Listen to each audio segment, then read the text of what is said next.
Assalamualaikum warahmatullahi wabarakatuh. Saya Wan Muhammad Yusri bin Wanzin. Nombor metrik A168011. Jadi pada hari ini saya akan membuat sedikit ulasan berkaitan video yang telah dimuat naik di dalam YouTube, yakni berkaitan dengan video Kasim Ahmad. Jadi secara ringkasnya kita boleh katakan dalam video tersebut memaparkan Kasim Ahmad yang mana beliau telah mendakwa 60% hadis daripada Rasulullah SAW ditolak. Ini bermakna beliau hanya menerima 40% sahaja hadis. Dan Kasim Ahmad mendakwa bahawa kebenaran yang sebenar itu adalah ada pada Al-Quran dan menolak kebanyakan hadis. Dan beliau juga dengan beraninya mengatakan bahawa beliau sendiri akan bertanggungjawab dan menjawab di hadapan Tuhan Yang Esa di akhirat kelak berkaitan dengan pendiriannya, dengan pemikiran yang beliau anuti.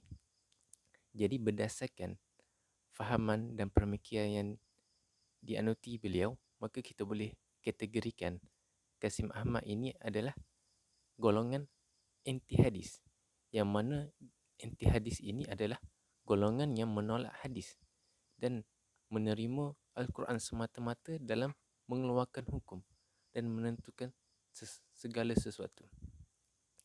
Padahal pegangan ini adalah pegangan yang salah di dalam Islam.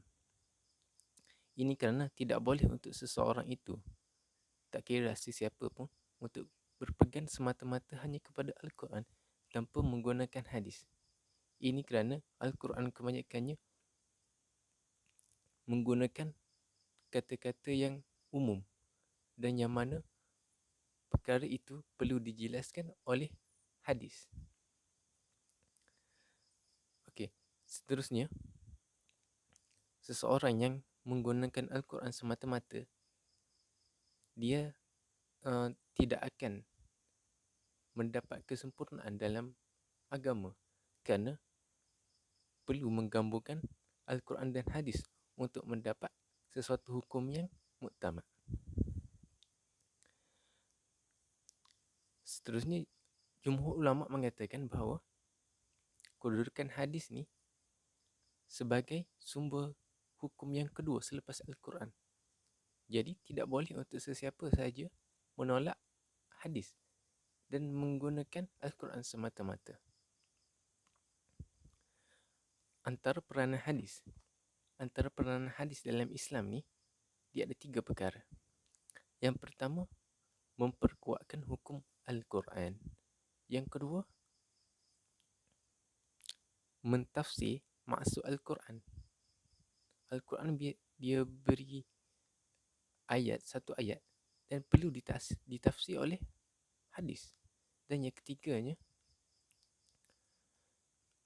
adalah peranan hadis yang ketiga adalah mengadakan hukum yang tidak ada pada Al-Quran.